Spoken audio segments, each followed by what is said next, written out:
kuri uyu mugoroba. We thank God for this evening. Ariko iyi mirongo ine noneho rwose itangiriye hejuru sinzi aho izarangiriza. So these 40 days have started on a high level. Mirongo ine itangiye urusengero rwuzuye igomba kuba harimo izindi mbaraga pe. The church is full at the beginning, so there is extra power. Hanyuma kugira ngo bize kugenda neza, For everything to go well, tugiye kwiga ariko tunasenge. we are going to learn and pray. Uyu munsi hari imbeho. It's cold today. Kandi niba hari ikintu cyari gikonjesha n'amasengesho n'imbeho ibamo.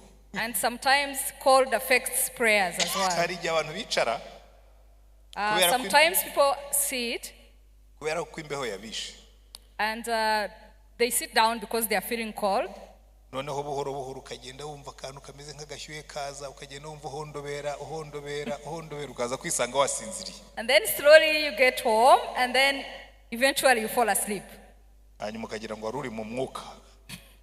Then you assume you are in the spirit. Ariko wari uri mu bitotsi. Yet you are just sleeping. Hallelujah. Iki cyumweru tugiye kwiga kugarukira Imana. This week we are going to learn about returning to God. Kubera yuko inyigisho y'iyi minsi 40 yose. The teaching of the 40 days yubakiye ku ntego y'uyu mwaka. Is built on the theme of the year.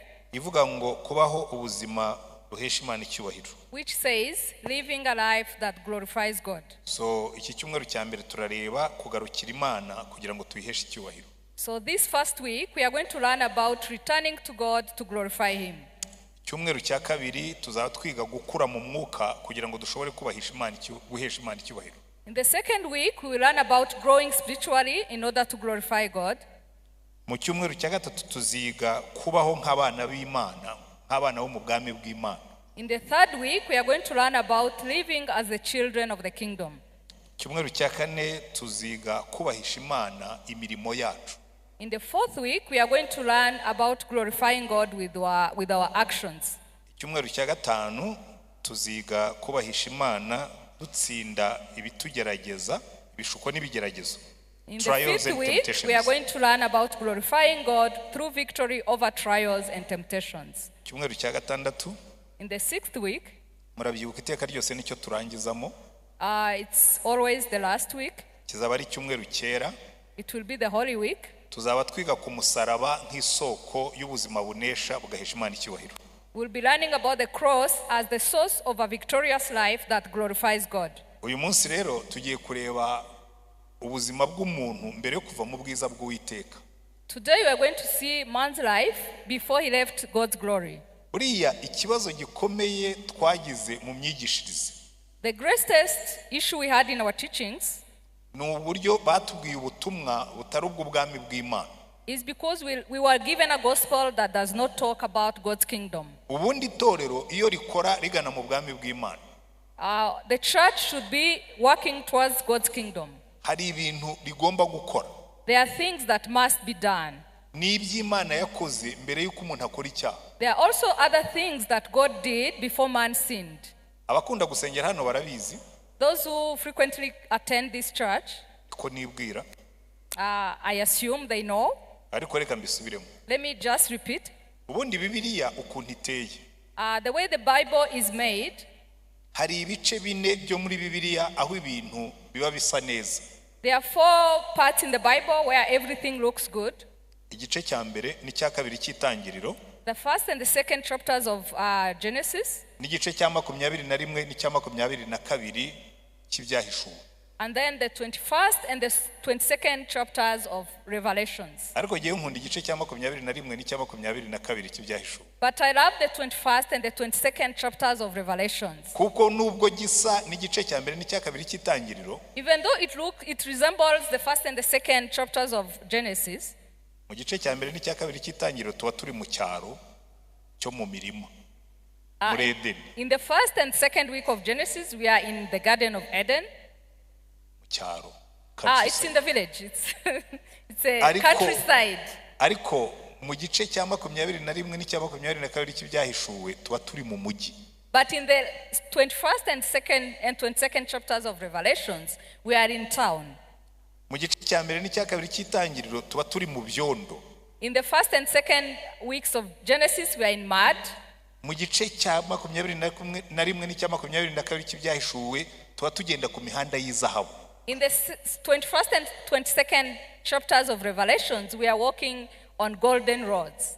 Ubundi naho twagombaga kurangiriza n'ubundi. And this is where we are supposed to actually end. Iyo umuntu adakora icyaha, if man hadn't sinned akagendana n'Imana and had walked with God akagenda kura nkuko yagombaga gukura and progressively growing as he should, yari kugera ahantu he would have reached a place hariya ho tubona mu byahishuwe, like the place we see in Revelation. Ariko icyo duhombamo, but what we fail to get, what we lose, or what we lose, kiri mu gice cya 20 is in chapter 20. Kwaratubwira ngo it is said, afata umuhanuzi w'ibinyoma, he took the false prophet amushyira mu muriro utazima, and he put him in eternal fire, afata Satani, and then he took the devil amushyira mu nyanja yaka umuriro, and he put him in the lake of fire. Afata urupfu n'ikuzimu, he took death and hell, abashyira mu nyanja yaka umuriro, and he put them in the lake of fire. N'abanyabyaha bose batasanze mu gitabo cy'ubugingo, and all the sinners who are not found in the book of life. Ahora niho hambabaza. And that is where it's sad. Kuko nzi yuko harimo inshuti zanjye mbizi neza zagiye ziri muri abo ngabo. Because I know that some of my friends ended this life in that category. Harimo na bamwe muri mwebwe bashobora kubamo. And some of them may find themselves, some of you may find themselves in that category as Ariko well. umugisha nuko. But the blessing is this. Muri iki cyumweru This week tuzababwira, we will tell you tubasubiriremo, and we'll repeat again umugarukire Imana, and tell you return back to God. kugira ngo wa munsi So that that day, nahamagara amazina y'abera, when he calls the names of the saints, nawe uzaba uhari. you will find yourself among Kugira them. ngo wa munsi So that that day, nitwinjira muri Yerusalemu nshya, when we enter in the new Jerusalem, uzaririmba indirimbo ya Mose n'iy'umwana w'intama, you may be able to sing the song of Moses and the Lamb of God. Ye nzaba mpari. I will be there. Guaranteed. Guaranteed. Umuntu umwe yaramwe atari ku pastor wagiye uca bugufi. Someone told me, Pastor, you should be humble. Ndabwira nti ngo kutarageraho Satani You have not yet reached the level where the devil cannot attack you. Ndabwira niko wibwira. And then I told him, you think so? Ubu jewe nshobora kurahirira Satani. Amubwira nti Satani nageza utazantera amabuye. I can swear to the devil that I've reached a level where he cannot stone me. Uzi ukuntu byoroshye? It is easy. Niba mwabyumvaga. I wish you could understand. Oya murabyumva n'amatwi. You can hear it with your ears. Niba mwabyumvaga n'umutima. But I wish you could understand that with your heart. Kugera aho Satani adatera amabuye. When you want to reach the level where the devil cannot stone you. Iyo ushaka kugera aho Satani atarasa imyambi. If you want to reach the level where the devil will not throw his arrows at you, hungira muri Yesu. Run to Jesus. Muri Yesu. Run to Jesus. Ntabwo ari hafi ya Yesu. Not just near Jesus. Ntabwo ari iruhande rwa Yesu. Not just on the side of Jesus. Muri Yesu. But inside Jesus.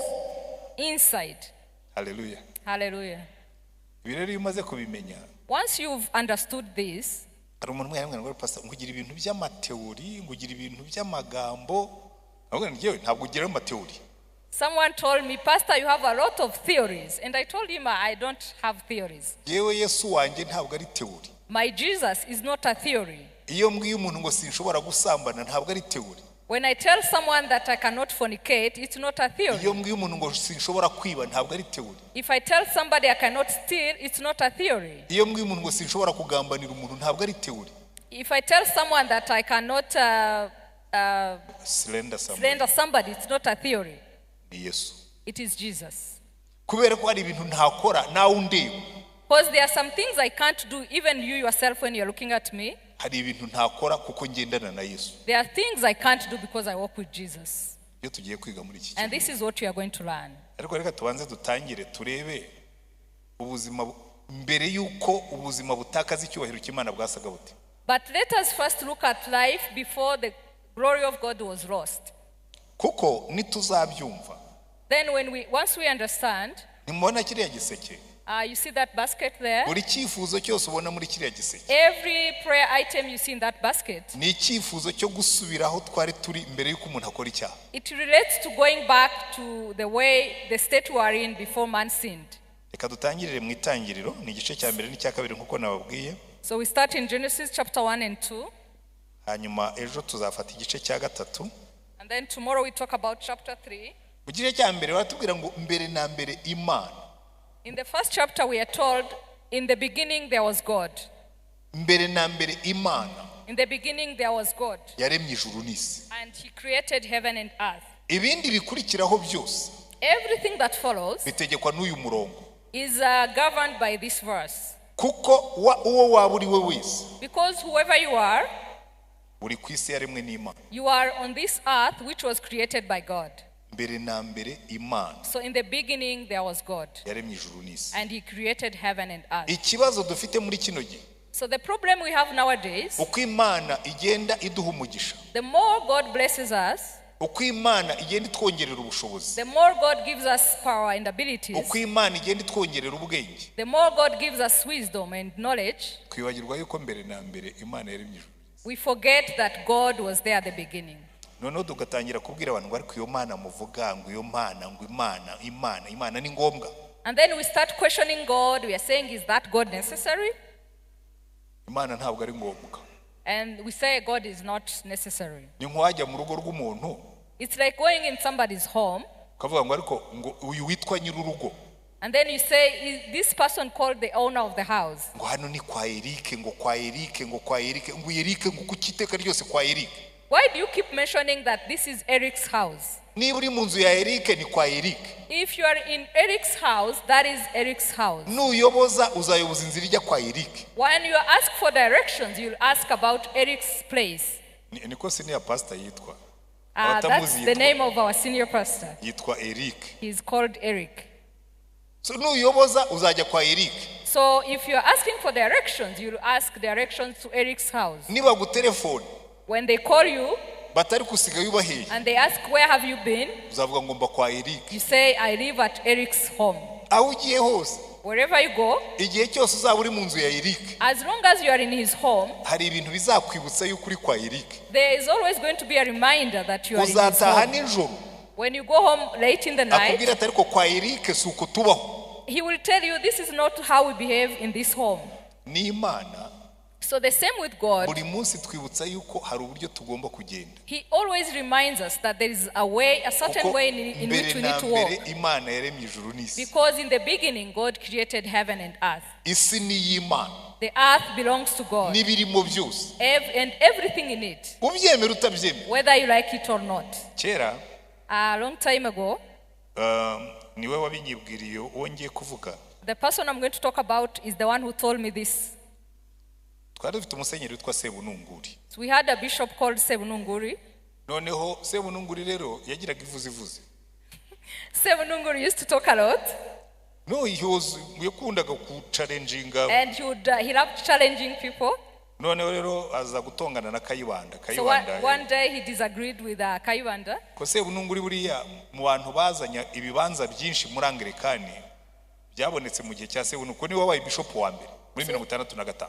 Sebununguri was the first bishop of the Anglican Church in 1965, and he's the one who bought most of the Anglican plots of land. So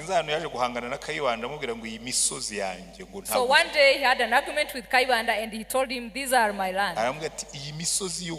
All these mountains, they belong to God.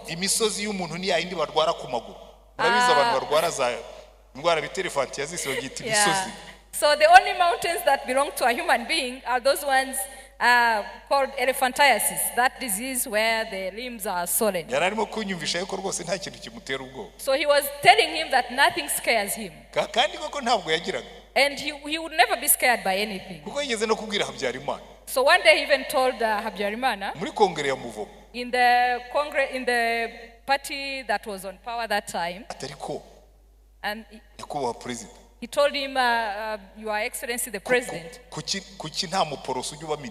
why is there never a minister, an Anglican minister? Uya Protestant. Protestant minister. Kugeza muri 1985. Till 1985. Aba ministry bose bari abagatolika. All the ministers were Catholics. Arambwa ati se burya nibyo. And then the president said, really? Niba mbeshya ngaho nyereka uri mutari umugatolika. And then Sebununguri said, if I lie, show me one who is not a Catholic. Muri Romani mikurikiyeho yashyizemo umwe. So in the next government they put one. Ariko icyo nendaga kubabwira. So but what I wanted to tell you, gutinyuka kwibutsa abantu bose ukababwira ngo iyi si n'ibiyuzuye byose nibyo Uwiteka. You should dare to remind everybody that the earth and everything in it belongs to the Lord. Kuko iyi si twayisanze hano kandi tuzayisiga hano. Because we found this earth and we are going to leave it. Kandi kugira ngo Imana itwereke ko isi ari iyayo. And the way God shows us this earth belongs to him. Ibintu byose ubundi biduhesha agaciro.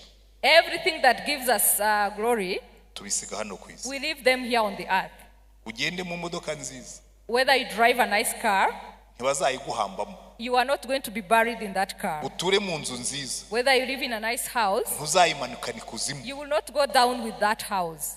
Utunge ifeza n'izahabu. Whether you have silver and gold, ntabwo bazabiguhambana. You are not going to be buried with them. Ibintu by'Imana turabisigira hano ku isi. Everything that belongs to God, we leave it here on the earth. Tukagenda uko twaje. And then we live the same way we came. Umubwiriza yaranditse aravuga ngo Ecclesiastes say, Proverbs. Ecclesiastes. Umubwiriza ngo buri uko twaje. Reka mbasabira ayo magambo hanyuma dukomeze. Umubwiriza ibice bitanu.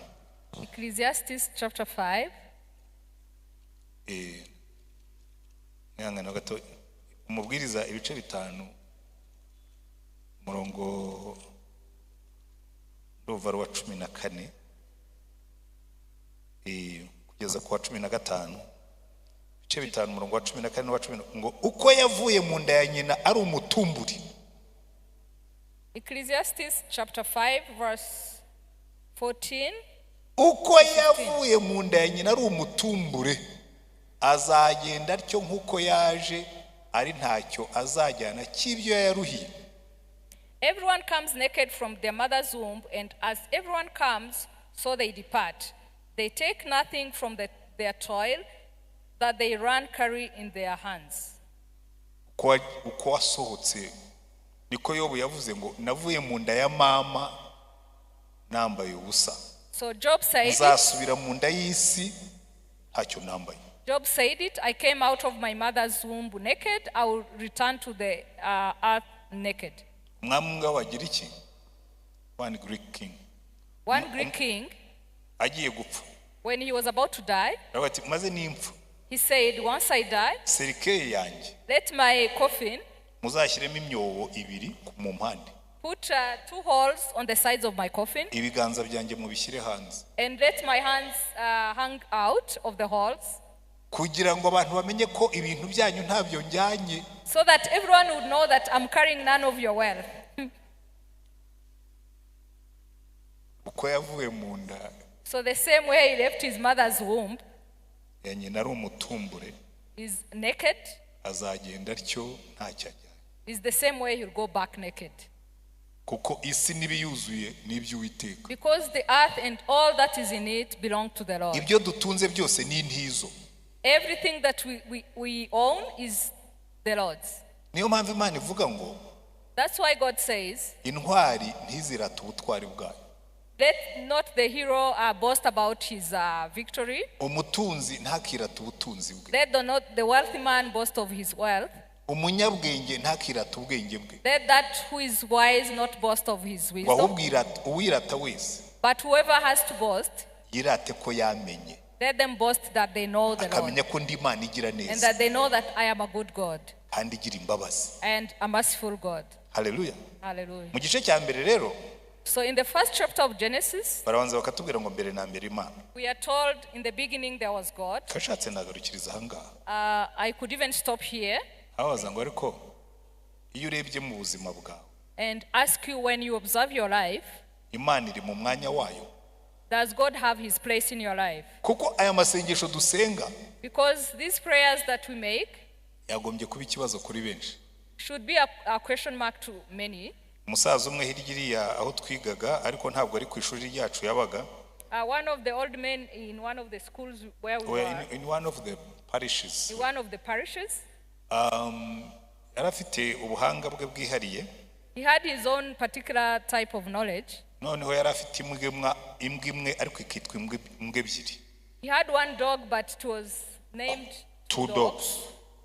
Hamwe rero se padiri iyi mbwa yawe ko ari imwe kucyo wayise mbwa ebyiri. But they would ask him, you only have one dog, why do you name him two dogs? Ata chambwa ebyiri acha. And then he would say divide in two. Mbwa ebyiri.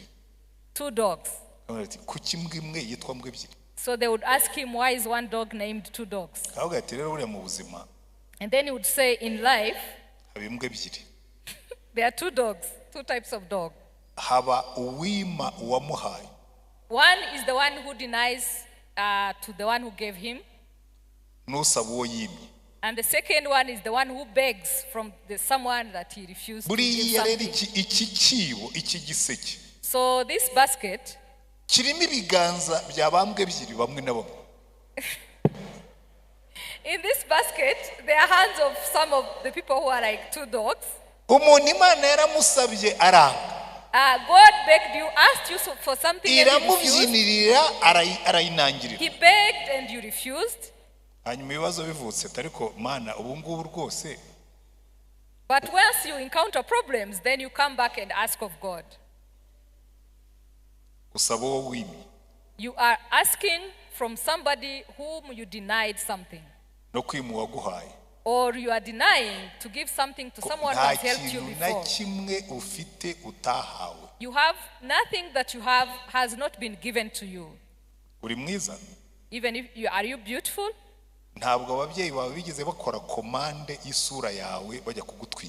When your parents were about to get you, they didn't send a command of how you look like. They don't even know when you were conceived. They just slept together and the rest happened. And then you are just born. And then you are born beautiful. And then when they tell you to receive Jesus, you look at yourself in the mirror.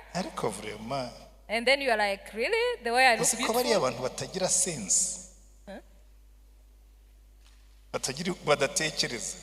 These people are speaking nonsense. A beautiful girl like me.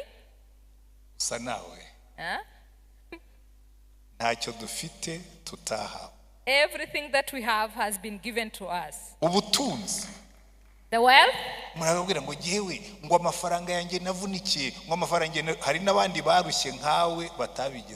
Somebody will tell you, I've toiled for this money, but there are other people who even worked harder than you and yet they don't have the money. Even if you worked harder than them, whatever you used belongs to God. One of the wise men. So these are those sayings of the preachers. So one of the wise men was talking to God. And then he said, God, in this century, people are intelligent enough. We have doctors. We have psychologists. We have philosophers. We have economists. So, God, if you want, you could go on a holiday. We don't need you as much. And then God to him, okay. God told him, okay. Allow me when I go on holiday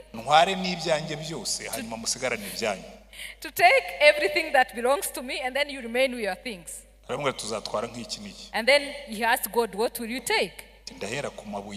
So God says, I will start with the stones, precious stones, and the trees, and all the animals. I will take everything that belongs to me and you can create your own things. And then he asked him, where will we be left? So whatever intelligence, whatever we use, it was given to us by God. It is his wisdom. hari abantu bantangaza cyane. So sometimes I'm amazed at some people, abantu b'abanyabwenge, the intelligent people, babona amanota menshi mu ishuri, who get a lot of marks in school, bandika ibitabo byinshi, who write many books, bakoze ubushakashatsi bakavumbura, who have done a lot of researches and discoveries, bakumva Imana atari ngombwa. and then they think God is not necessary. In the beginning, God. In the beginning there was God. Mbere na mbere hariho Imana. Irarema. He created. Ishyira ubwonko mu mutwe wawe. He put a brain in your head. Kandi ababyeyi bawe nta commande bakoze. And your parents didn't have anything to do with it. Hello. Murankurikira? Kuko nimusome ubwo ndimo ndabasobanurira igice cya mbere n'icya kabiri cy'itangiriro, kuko nibyo bikora. Baratubwira ngo mbere na mbere Imana. Number 2, irema ijuru n'isi. Irema umucyo, irema ijoro, irema ubutaka, irema amazi. I'm still trying to explain the first and second chapter of Genesis. In the beginning there was God, and then he created heaven and earth. He created the seas and the land. Hanyuma umurongo wa 26. And then on verse 26, Imana iravuga iti, and then God said, tureme umuntu agira ishusho yacu, let us make mankind in our image, ase natwe, in our likeness, batware amafi yo mu nyanja n'inyoni n'ibisiga byo mu kirere n'amatungo n'isi yose n'igikururuka cyose. Imana iri mu muntu ngo agire ishusho yayo, afite ishusho y'Imana niko yamuremye, umugabo n'umugore niko yabaremye. Imana ibaha umugisha. Imana irababwira iti, mwororoke mugwire, mwuzure isi, mwimenyereze ibirimo, mutware amafi yo mu nyanja n'inyoni n'ibisiga byo mu kirere n'ibintu byose bifite ubugingo byigenza ku isi. Genesis chapter 1 verse 26. Then God said, let us make mankind in our image, in our likeness, so that they may rule over the flesh in the sea and the birds in the sky, over the livestock and all the wild animals, and over all the creatures that move along the ground. God created mankind in his own image. In the image of God he created them, male and female he created them. God blessed them and said to them, be fruitful and increase in number, fill the earth and subdue it. Rule over the fish in the sea and the birds in the sky, and over every living creature that moves on the ground. 29. Kandi Imana irababwira iti, dore mbahaye ibimera byose byera, imbuto ziri mu isi yose n'igiti cyose gifite imbuto ziri mu buto twacyo, bizaba ibyo kurya byanyu.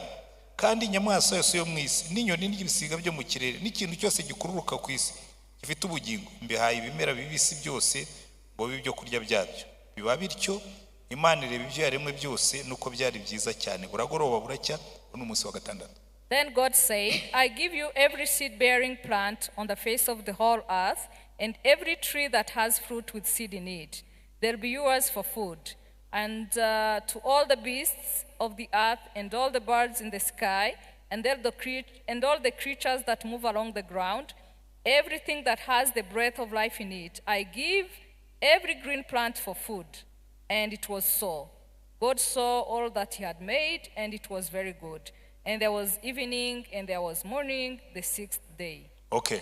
Ahangaha rero iyo tuvuga ngo kugaruka mu cyubahiro cy'Uwiteka. So when we talk about returning to God's glory, iyo tuvuga ngo ubuzima buhesha Imana icyubahiro, when we talk about a life that glorifies God, ni ubuzima busa n'ubu ngubu butaranduzwa n'icyaha. It's a life that resembles this one before it was stained with sin. Ubuzima aho Imana iba Imana yawe. A life where God is your God. Ubuzima buba aho ureba Imana ukajya wemera yuko ibyo ufite byose wabihawe n'Imana. A life where you look at your life and you acknowledge that all that belongs to you was given to you by God. Biriya byifuzo barimo gushyira mu giseke. So those prayer items, no kuvuga ngo Mana watugaruye hahandi aho ibintu byose byari byiza. It's like asking God to return us to that place where everything was good. Muri iki giseke. In that basket. Iki giseke. That basket. Ariko kiriya ndabona cyaje ni tailor made cyakorewe noneho 40. So that one looks like it's made for these 40 days. Twagiye tugera ibiseke by'uburyo butandukanye. We've had different baskets. Twagize ibyarubariro bifite amabondo. Some of them were wide. Twagize none haje icyanditseho ibyifuzo. And now we have one that is written prayer points or prayer items. muri kiriya giseke in that basket, ni icyo abantu bashyiramo. People put prayer items there. Bamwe bazashyiramo ibyifuzo. Some will put them their wishes. Basaba agakiza. They will be asking for salvation kabo n'ak'imiryango yabo. for themselves and their families. Bamwe bazashyiramo ibyifuzo. Others will ask. Basaba kunesha ibigeragezo Satani abatega. They will ask for victory over the temptations of the devil. Barashaka gusubira hahandi. Because they want to return back to that state aho umuntu yasaga n'Imana. where man was in the image of God. Hallelujah. Amen. Abandi bazashyiramo ibyifuzo. Others will ask. Basaba akazi. They will ask for a job. Basengera akazi. They will be praying for a job. Bamwe bafite akazi. Some have jobs. Abandi ntako bafite. Others don't. Bamwe bafite akazi. Some do have jobs. Ariko barakarambiwe. But they are tired of their job. Barashaka guhindura. They want to change. Bagashyira hariya. And they will put it there. Abandi ntako bafite. Some are jobless. Baragashaka. They are looking for a job. Bagashyira hariya. And they will put it there. Kubera iki? Why? Bagomba kubona ibibatunga. Because they need to earn a living. Kuko mwitangirira. Because in Genesis, Imana niyo yari yaragennye ibizatunga abantu. God had already put in place everything to sustain man. Kandi Imana iravuga ngo, and God says, uko yari imbere na mbere, the way he was in the n'ubu beginning, nikwiri, he is the same now, niko izahora iteka and he will ryose. be the same eternally. Hallelujah. Amen. Ndakubwira ngo, so I'm telling you, nusoma itangiriro, when you read Genesis, igice cya mbere n'icya kabiri, chapter 1 and 2, ukagisobanukirwa, and you clearly understand it, ujye umenya ko Imana yishimira, just know that God is glorified. kukugarura hariya, he is happy to return you back to that state aho ibintu bimeze neza. where everything was all right. Muri kiriya giseke, in that basket, muzasangamo ibyifuzo. You will find many prayer items by'abifuza urubyaro, of people who want to have children, ari bo ubwabo, for themselves, ari abavandimwe babo, for their relatives, ari inshuti zabo, for their friends.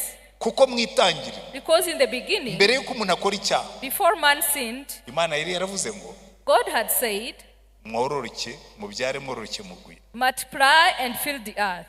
Hallelujah. Amen. Muri kiriya giseke, in that basket, muzasangamo ibyifuzo. You will find many prayer items. Iyo ni chapter ya kabiri y'itangiriro. So that is chapter 2 of Genesis. Yo sindi buyisome kuko igihe kirimo kirihuta. We are not going to read it because of time. Imana iravuga ngo, God says, ariko uyu mugabo ngo si byiza ko umuntu aba wenyine. God says it's not good for man to be alone. Reka muremere umufasha umukwiriye. Let me create for him a woman that nuzumva umutima wawe. So when you feel in your heart ushaka kubona uwo mubana, that you need someone to live with ujye uvuga ngo ibi ngibi ni Imana yabitegetse. Just know that this is God who established kuko mbere yuko umuntu akora icyaha, because before man sinned, Imana niyo yavuze ngo si byiza ko umuntu aba wenyine. God himself said it's not good for man to be alone. Tumuremere umufasha umukwiriye. Let us create for him a suitable niyo mpamvu nkunze kubwira abantu. That's why I always tell people, nkunda gusengera ibyifuzo. I love praying for items. Iyo nabonagamo ibyifuzo, whenever I would see prayer points there, y'abahungu n'abakobwa, from young men and women, Mana mutwana gire vuba Mana ndarambiwe, asking God for partners. God, please hurry up, I'm tired. Narabyumvaga ko nanjye nigeze kubaho ngaho. I used to understand because I've once been in that state. Abisengera nshyizemo imbaraga. And I would pray for it earnestly. Biri muri gahunda y'Imana. Because it's in God's plan. Hallelujah. Amen. Iyo mbonyemo ibyifuzo, so when I see those prayer items, by'umugore n'umugabo, from a man and a woman, or a husband and a wife, ko ingo zabo zimera neza, praying that their home would have peace, ndavuga ngo icyo cyifuzo kigomba kuba mu giseke. I say that prayer request should be in that basket. Kuko niba ufite urugo rubi, because if you have a dysfunctional home, ntabwo biri umugambi w'Imana. It's not in God's plans. Urugo rwiza rwabayeho. Because once there was a good home. Ni umunsi Imana iza Eva. It's the day when God brought Eve to Adam. Yamwereka Adamu. And then when he showed her to Adam, akavugishwa. He started being romantic. He was confused. Yeah, he was confused. Imana yamubwiye ngo amwite izina. And when God asked him to name her, so he asked himself, how should I name her? So he said, this is a bone of my bones. Is that a name? sentence. I don't know. And he felt like it's not yet reaching where I want it to reach. It's like the loin of my loins. Hari igihe mbaza nk'abagabo cyangwa n'abagore nkababwira ko izina ry'uyu mugore wawe cyangwa ry'uyu mugabo wawe uretse wanjye yitwa Kayitesi, uretse kwitwa Kayitesi umwita nguki. So at times I ask married men and women, what is the name of your wife apart from being called Kayitesi? How do you call her? Adam yakoze sentence. He made a whole sentence. Ibyo nibyo abagabo byaratwisobye pe. So men sometimes get confused. Nuzumva umugore akubwira ati ariko wampaye umutoma. At times a woman will beg for the husband to tell her some romantic words. Ndashaka care. She would say, I need care. Care rero iri mu gice cya kabiri. So that kind of care is found in Genesis chapter 2. And when God looked at his creation, he said that it was good. Hallelujah. Amen. Tugatanga care. And so we give care. So mu byo musengera abantu rero ngo bari serious cyane. So some people are too serious. Kakubwira ngo nukanzanira ibyo bintu ngo by'abantu ngo badabagize ngo baba barabuze icyo bakora ngo don't waste my time with that kind of stuff. Umva abagabo mwese baba serious. So for all the men here who are serious, simbabwiye ngo mumanike. I'm not asking you to raise your hands. Ndaza kubasengera gusa. I'm going to pray for you. Kugira ngo mugaruke muri Edeni. So that you come back to Eden. Mwige gutanga care. And learn how to give care. Ubwo icyo cyifuzo nanjye kiza hari mu giseke. So I'm as well putting that request in that basket. Imana ikirebe. And that God may look at that. Ariko ndareba nkabona harimo abaseribateri benshi. But I see many unmarried men. Mwe mwitegura. Get ready. Niwiga gutanga care. When you learn how to care, Imana izazana uyiha. God will bring you somebody to care for. Kandi nibona utarabimenya. And if God sees that you are not yet there, izagukerereza. He will delay you. Igusibize. You are going to repeat. Ariko ntabwo ndimo kwigisha ubaka ingo. But I'm not teaching about marriage. Ndimo ndabigisha icyubahiro cy'Uwiteka. I'm teaching you about the glory of God. Hari igihe tuvuga ngo kuba mu cyubahiro cy'Uwiteka. At times we talk about living in the glory of God. Abantu bakumva gusenga, bakumva kuririmba. And people imagine it's all about singing and praying and dancing. Oya, icyubahiro cy'Uwiteka. But it's the glory of God.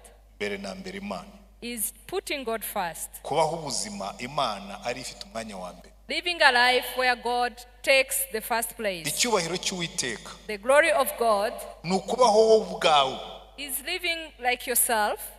Usa na Yesu. Bearing the image of Jesus. Ndashaka gusa nawe Yesu mucunguzi. Murekera aho ngaho. Ntabwo ngiye gutera indirimbo. Iki ngiki nicyo kintu kivuga ngo mbere na mbere twebwe twarimwe mu ishusho y'Imana, ariko Satani araza dusiga ibyondo, tuzabireba ejo, adusiga ibyondo, icyubahiro cy'Uwiteka kituvaho.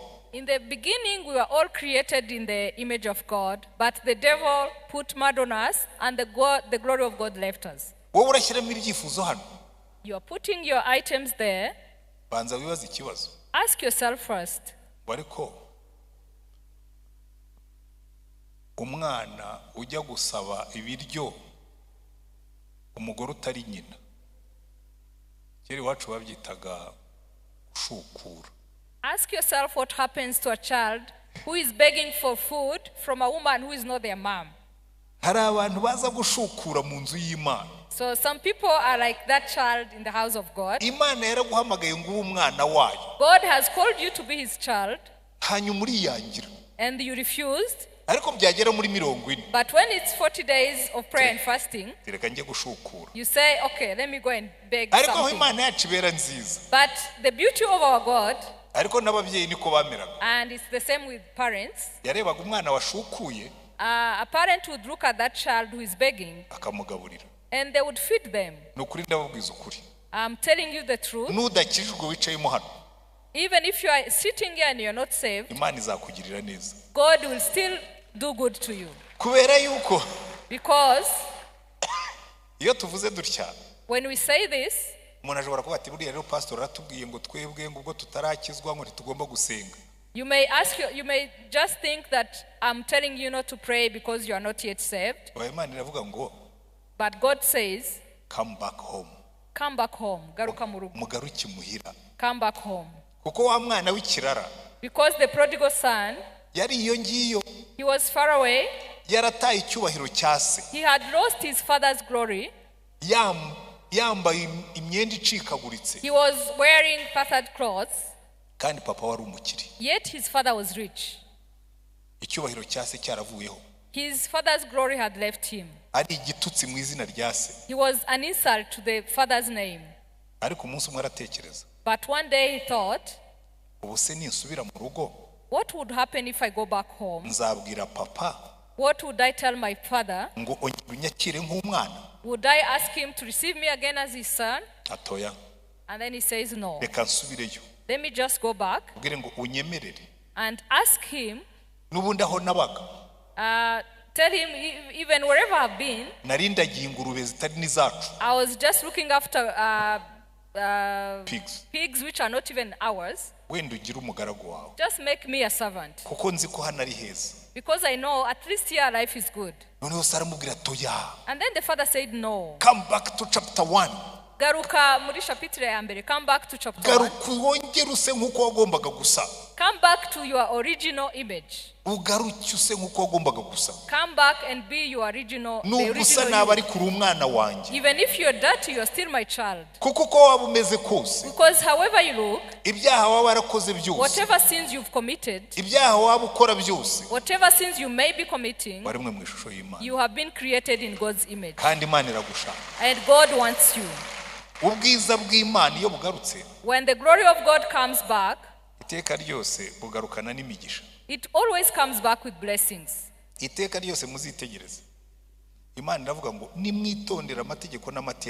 God says, if you are careful to obey my commandments, all these blessings will come to you. You'll be blessed in the country. You'll be blessed on your journey. You'll be blessed in your offsprings. You'll be blessed in your animals. You'll be blessed in your business. Because when God comes back, everything becomes well. If you see somebody walking in an unworthy way, if you see a dysfunctional marriage, come back to chapter 1 and 2 and then ask, what have they forgotten? What have they left? Many times what you'll find is that in the beginning there was God. Because when you put God in his rightful place, there are things that you cannot do. When you put God in the first place, there are places you don't go to. When God is in the first place, there are things you don't say. When God is in the first place, there are thoughts you don't have. Because our God sees everything. There is no darkness before him. There are no curtains before him. When I look at you, I cannot know what you think about, what you are thinking about. When you find someone staring at you, they are not reading your thoughts. Their eyes cannot go beyond your forehead. But sometimes you are afraid when someone stares at you, and then you are like, Pastor, what are you looking at? I feel like you are reading my thoughts. But it's not true. They are just looking at your face, but they can't go beyond that. It's like when somebody says they have touched me in the brain. How can somebody touch your brain? Where would they pass through? Between their finger and your brain, there's a bone. ariko iyo byishyizemo But when you assume that, when you tell yourself that, agukora mu bwonko they really touch your brain. If you believe that. ariko iyo ugendana n'Imana But when you walk with God, hari ibintu utazakora there are certain things you will not do. kandi iyo utangiye kugenda utyo And when you start walking in that way, ugaruka mu isura ya mbere y'Imana you come back to the original kandi iyo image. utangiye kubigenza gutyo And when you start to do that, imigisha itangira kugaruka blessings return. ndagira ngo nubwo twinjiye muri 40 So as we start our 4 days of prayer and fasting, dutangirire kuri iki ngiki let's start with this. niba mushaka kunezeza Imana If you want to glorify God, niba mushaka kurya imigisha y'Imana if you want to eat God's blessings, nimubanze mugarukire Imana come back to God first. kuko Because iyo Imana yatwishimiye when God is happy and glorified with us, Yesu yaravuze ngo Jesus said, mubanze mushake ubwami bw'Imana seek first the kingdom of no God gukiranuka kwayo and his righteousness, ibindi bizaza ari inyongera and everything will be added unto you. haleluya Hallelujah. ibindi bizaza ari inyongera Everything else will be added unto you. uyu mugoroba rero This evening, tugiye gusenga we are going to pray. ngira ngo senior pastor We'll ask the senior pastor. ntabwo araterura igiseke He has never carried the basket. buriya rero ngiye kumubatiza humura ntabwo ngiye kukiguteruza I'm going to baptize him today. ahubwo ngiye kukwereka uko bagisengera I'm going to show him how we uyu pray for munsi that rwose basket. uyu munsi ndakuruhura Today, I'm going to let you rest. ntabwo ngewe nzajyamo kureba ibyifuzo birimo I will not come to check what prayer items are in that basket. iyo kanzu narayigusigiye I've given that robe over to you kubera ko buriya because ni umurimo wa pasitori that is the work of the pastor, kuza akajya muri kino giseke to open that basket. mujya mubona twicaye hariya mukagira ngo biba byoroshye Sometimes you think it's easy to sit here. ugaterura kino giseke You carry this basket. ukamena hasi bino byifuzo You put all those papers down, usoma buri cyifuzo reading them one by one and praying. ugisengera buriya 40 niwo murimo ukomeye wa pasitori ubaho So 4 days of prayers and fasting is one of the hardest job of a pastor. ariko narawukundaga But I used to love it. kuko nakoraga mu giseke Whenever I would put my hand in the basket, namenyaga uko umukumbi wanjye uhagaze I would know how my church is. nkamenya ibibahangayitse I would know what is worrying them. nkamenya ibibateye ubwoba I would know what is threatening them. nkamenya inzozi barota I would know their dreams. nkamenya kwifuza kwabo I would know their wishes.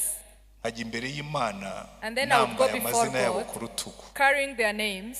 nkabwira Imana ngo Mana And I would tell God, abantu wanshinze bafite ibi ngibi the people that you've trusted me with, these are the issues they have. nifatanije n'uyu muntu watanze iki cyifuzo I joined this person who gave this prayer item. waravuze ngo babiri nibahuza umutima kugira icyo basengera You said whether 2 or 3 gather and pray. nifatanije n'uyu muntu usubize kwifuza I am joining this person in their prayer request. kimwe mu bintu byanezezaga One of the things that used to make me happy ni ugusoma hano mu giseke is to read from the basket hazabona umuntu aje gutanga ubuhamya and then to see somebody testifying later. umudamu umwe One of the women, nigeze kujya ahantu muri branch ya Beka I once went to one of the Bank of Kigali branches ampa VIP treatment and he treated me like a VIP. umurongo wari utonze ugera hanze There was a big line, ambonye mpagaze hanze and then when he saw me outside, she saw me. yari branch manager She was the branch manager. araza ankurayo She came and picked me from the line shyira muri ofisi ye and took me to her office ankorera ibyo nari nje gukora and gave me the service I was looking for. ndangije aramubwira ati pastor ati nashakaga ko twicarana And then she told me, Pastor, I want to sit with you. ati kuri Noheri hari envelope mwabonye iriho ifoto y'akabebe And she asked, did you see an envelope on Christmas with a baby's picture? iyo envelope narayibukaga rwose yari iri no mu biro byanjye And I could remember that envelope because it was in my office. n'izina rya nyirayo nararyibukaga I could even remember the name of the owner. yavuga ni wewe witwa nyirakanaka So I asked, are you the one? arambwira ati And she said yes. nari nzi ko uri umuhindekazi kuko izina rye ryari rimeze nk'iry'abahinde So I told her I thought you are Indian because her name sounded Indian. arambwira ati reka da And then she said no. ndi umunyarwandakazi. I'm Rwandan. Ndabona rwose ni icyifuzo cyawe ndakibuka. And I told her, I remember clearly your prayer request. Igituma nkwibuka. And the reason why I remember you, nuko izina naribonye kuri envelope nararibonye ku cyifuzo mbonye hariho akabebe ndavuga ngo hallelujah. Is because I saw your name on the prayer request and then I saw it again on the envelope with a baby and I praised God. Ubwo rero abafite ibyifuzo by'uyu munsi mwe mwabigejejemo hano. So those who have prayer items today, please make sure they are in there. Ngiye gusengera ibintu bibiri. I'm going to pray for two things. Icyambere. The first, niba wicaye hano no munsi. If you're sitting here today waravuye mu bwiza bw'Imana and you have left God's glory, akavuga ngo sinshaka gutangira iyi 40 nkiri mu gihugu cy'amahanga nk'umwana w'ikirara. And you say to yourself, I don't want to start the 40 days as a prodigal son. Ndashaka kugaruka imuhira. I want to come back home.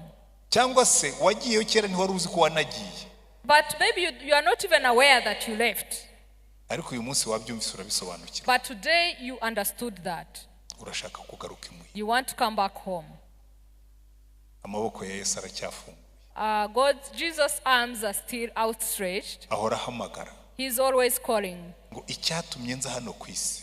The reason I came on the earth no gushaka icyari cyazimiye. Is to look for those who are lost. Icyatumye njya ku musaraba. The reason I went on the cross kugira ngo ncungure abanyabyaha. Is to save the sinners. Icyatumye njya ku musaraba. The reason I went to the cross no kugira ngo nsogongere imibabaro yanyu ushobore kwisangira namwe.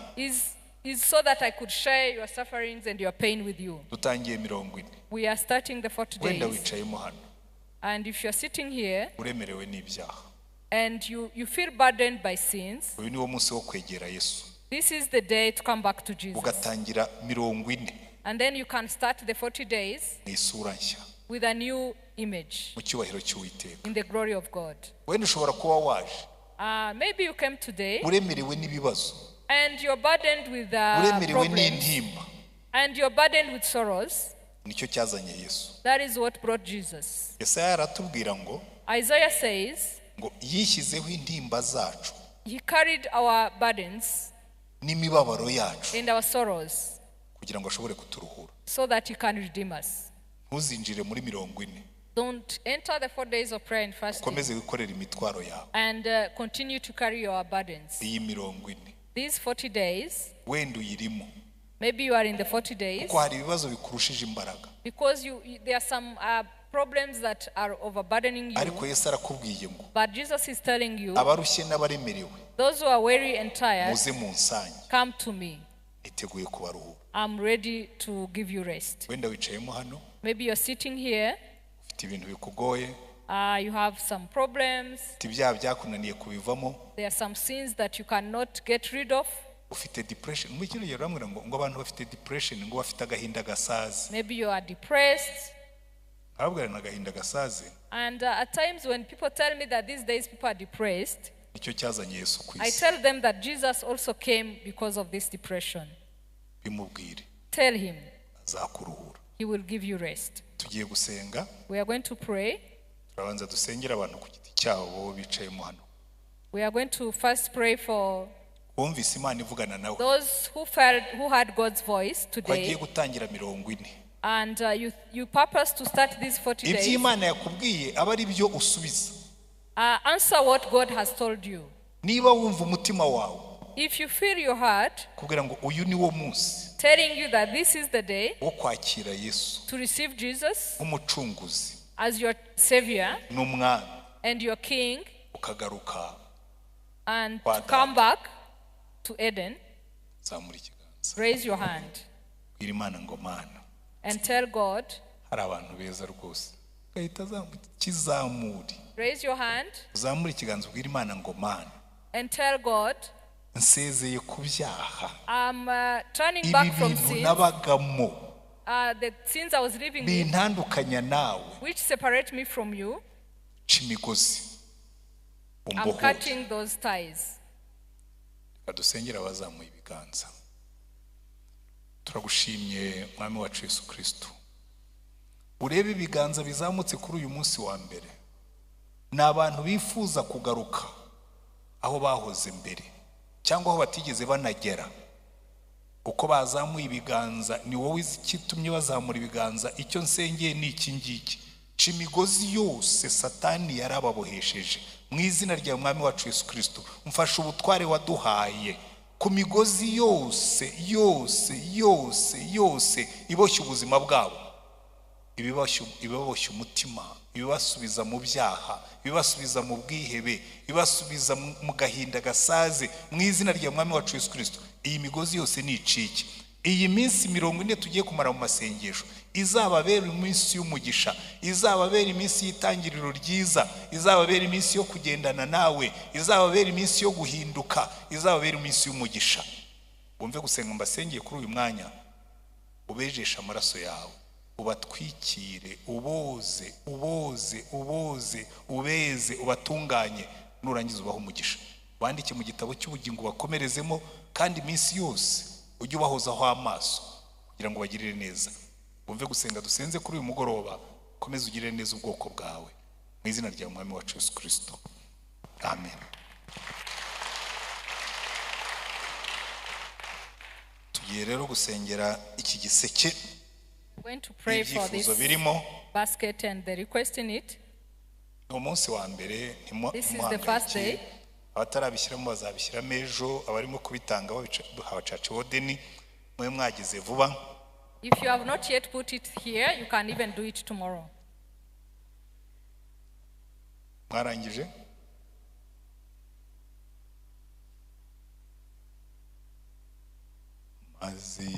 Mazibindusha byose ndabimukorera, nta wundi utari Yesu wabyihanganira n'ukwamaganya yanjye nyakurwaho nawe, duhukira muri we, amahoro y'umwami icyama bawe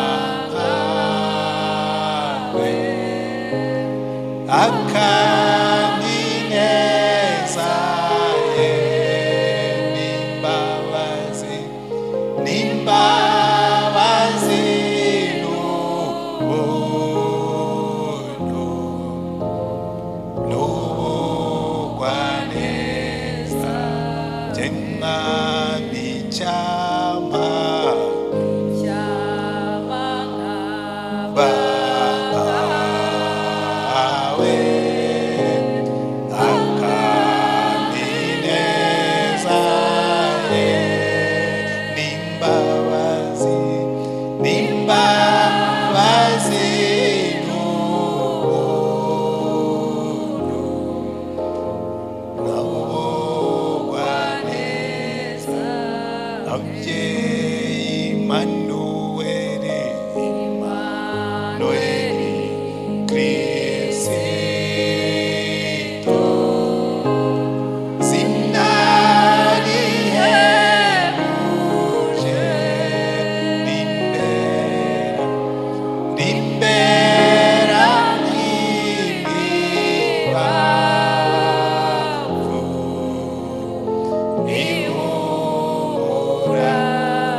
canganya kugira ngo ihure n'ibyo nshaka.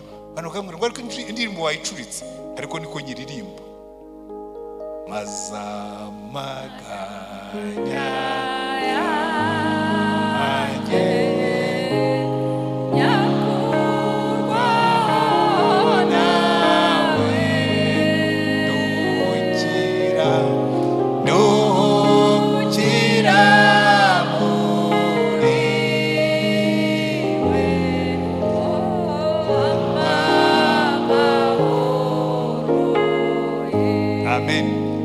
dusenge Imana.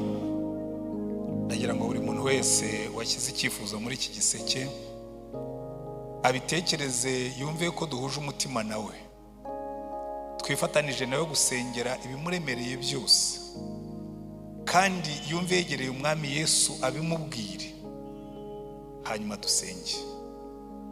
Amen. Turagushimye Mana yacu. Mwami Yesu niwe watubwiye ngo abarushye n'abaremerewe bajye baza bagusange, uzajya ubaruhura. Kuko ubwo wajyaga ku musaraba wishyizeho intimba zacu n'imibabaro yacu, ibyacu byose urabimenya, urabisogongera kugira ngo uzajye ubasha kutwumva uturuhure. None mu izina rya Mwami wacu Yesu Kristo turakwereka ibyifuzo byose biri muri iki giseke. Uyu munsi wa mbere urabona umubare munini w'ibyifuzo birimo. Nta mwanya twabonye wo kubisoma, ariko wowe igihe babyandikaga wabisomaga, urabizi. Reka tubanze dusengere abantu bashyizemo ibyifuzo by'agakiza, agakiza kabo bwite, abantu bifuza kuva mu byaha, abantu bifuza guca imigozi ya Satani, abantu baheze mu bubata bwa Satani. Mu izina rya Mwami wacu Yesu Kristo twifatanije nabo, turabasengeye. Dusengeye abatanze ibyifuzo by'imiryango yabo, baba ari ababyeyi batanze ibyifuzo by'abana, baba ari abana batanze ibyifuzo by'ababyeyi badakijijwe. Urambura ikiganza Mana, urebe ibyifuzo by'abo bantu, kandi usubize kwifuza kw'imitima yabo muri iyi minsi iri imbere, muri aya mezi, muri uyu mwaka. Benshi muri bo bazatangira ubuhamya ko babonye igisubizo cyo gusenga kwabo. Mu izina rya Mwami wacu Yesu Kristo turasengera abatanze ibyifuzo byo gukura mu gakiza, abatanze ibyifuzo byo kuzura umwuka kuri bo ubwabo cyangwa ku itorero. Usubize kwifuza kwabo Mana, usuki igicu cy'umwuka wawe wera gitwikira ubugingo bwabo, usuke igicu cy'umwuka wawe wera cyuzure ku itorero ryawe, atari hano i Remera gusa ahubwo n'ahandi hose. Wigaragaze nk'Imana, wikorera umurimo wawe. Mu izina rya Mwami wacu Yesu Kristo turasengera abashyizemo ibyifuzo by'imibereho. Hari benshi bari mu bushomeri, hari benshi bifuza kubona akazi, hari benshi bifuza kubona aho batura, hari benshi barambiwe ubukode, hari benshi bifuza kubona transport bakagura imodoka zabo, hari benshi bifuza. Mwami Imana, ibyifuzo ni byinshi, ariko ibyifuzo by'imibereho byose tubishyize mu biganza byawe. Usubize ubwoko bwawe. Abangaba bifuza kubona akazi, uri Imana itegeka isi n'ijuru, ubabonera akazi, uyobora intambwe zabo aho akazi kabo gaherereye. Abari mu kazi bifuza kugahindura bakajya mu kandi kazi, Mwami Imana ubaherekeze. Abarimo gukora business ariko bakabona zitagenda neza, zikaba zirimo gusubira inyuma, Mwami ubungura ubwenge kugira ngo ushobore guprospera imirimo y'amaboko yabo. Turasenga Mana, wumve gusenga kwacu kuri uyu mugoroba, kandi mu izina rya Mwami wacu Yesu Kristo turasengera abashyizemo ibyifuzo by'urubyaro. Harimo benshi bagitegereje, bamaze imyaka basenga, barisengera bo ubwabo cyangwa barasengera imiryango yabo, barasengera abavandimwe babo. Urambura ikiganza cyawe, turirukana umwuka w'ubugumba ku miryango yacu. Turasenga Mana, uko wabitegetse ngo babyare bororoke bagwire, abo tubavuzeho kororoka, tubavuzeho kubyara mu izina rya Mwami wacu Yesu Kristo. Harimo bamwe batanze ibyifuzo by'ingo zirimo kugenda nabi, by'ingo zirimo gusenyuka cyangwa zimwe zamaze no gusenyuka, ariko uri Imana igizura n'ibyapfuye. Turasenze ngurambura ikiganza cyawe, ukuboko kwawe gukomeye gukora imirimo, usa n'ingo zimeze nabi, usitunganye, kuko ni umurimo wawe Mana. Harimo abasore, harimo n'inkumi batanze ibyifuzo byo kugira ngo babone abo bazabana. Waratubwiye Mwami ngo imigabane n'Iminani tuzabihabwa n'ababyeyi, ngo ari ku mutware cyangwa umufasha udukwiriye tuzamuhabwa nawe. Uyobora intambwe ko wabageneye, ubahe n'ibyangombwa byose kugira ngo ubukwe bwabo cyangwa ingo zabo zizagende neza. Umva gusenga tugusenga Mana. Harimo abashyizemo ibyifuzo kuko bafite imanza, bafite imanza bagomba kujya kuburana. Uzababera umucamanza. Niba barimo kuburana iby'ukuri, uzababera umucamanza ubatsindishirize. Ukuboko kwawe kubane nabo Mana. Wumve gusenga dusengeye ahangaha. Ibyifuzo byose biri muri iki giseke, ibyo navuze n'ibyo ntavuze, Mwami Imana usubize, kuko uri Imana ireba, kuko uri Imana yumva, kuko uri Imana ikunda, kuko uri Imana itwitaho. Ukora ibitangaza, ukora ibimenyetso kugira ngo ubwoko bwawe bunezerwe. Umva gusenga dusengeye ahangaha. Ibi byifuzo byose turabiteruye, tubishyize mu biganza byawe, kandi ukomeze ubirebe, ukomeze ubyitegereze, ukomeze ubisuzume, ukomeze ubisubize, unezeze ubwoko bwawe. Tuguhaye ishimwe utari wanabikora, kuko tuzi neza yuko uzabikora. Tuguhaye icyubahiro kuko uri Imana yacu, mu izina rya Mwami wacu Yesu Kristo. Amen. Amen. yakoze interprete wanjye Dr. Mugeni. Thank you. Asigaye Edouard uze tugusubiza akazindaro kawe, hanyuma ibisigaye uratubwira icyo dukora. Imana ibaha umugisha mwese.